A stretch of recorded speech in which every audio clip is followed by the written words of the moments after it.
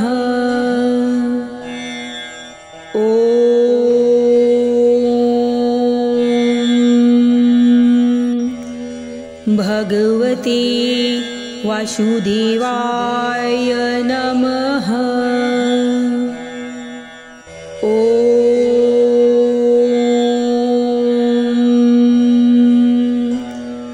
भगवते वासुदेवाय नमः।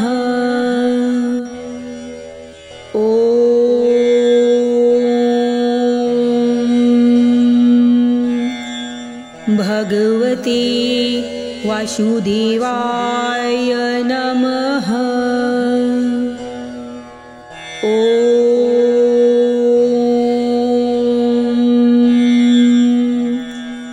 भगवते वासुदेवाय नमः।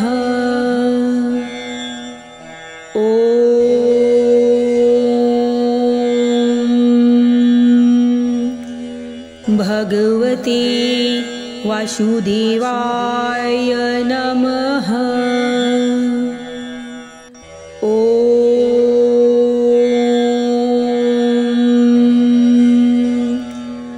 भगवते वासुदेवाय नमः।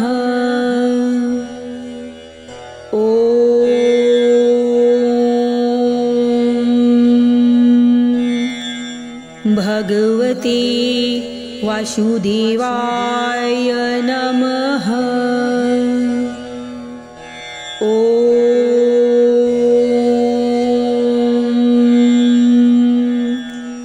भगवते वासुदेवाय नमः।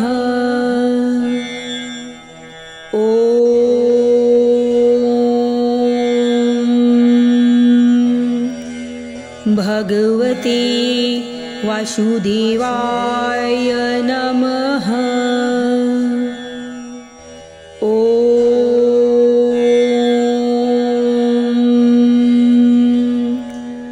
भगवते वासुदेवाय नमः।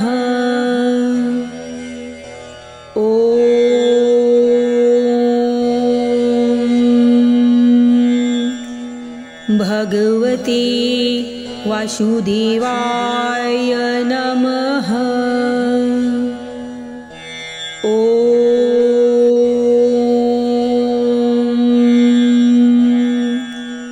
भगवते वासुदेवाय नमः।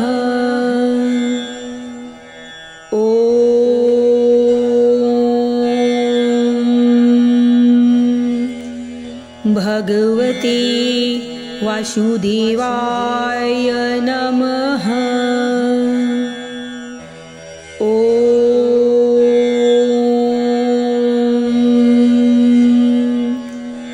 भगवते वासुदेवाय नमः।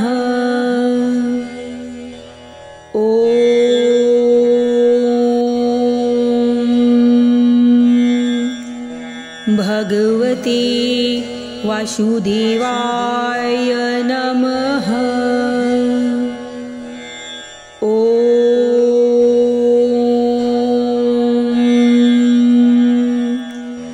भगवते वासुदेवाय नमः।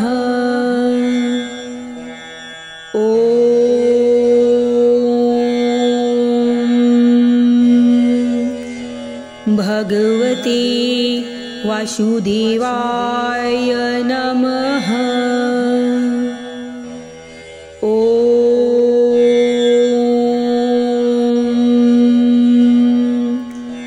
भगवते वासुदेवाय नमः।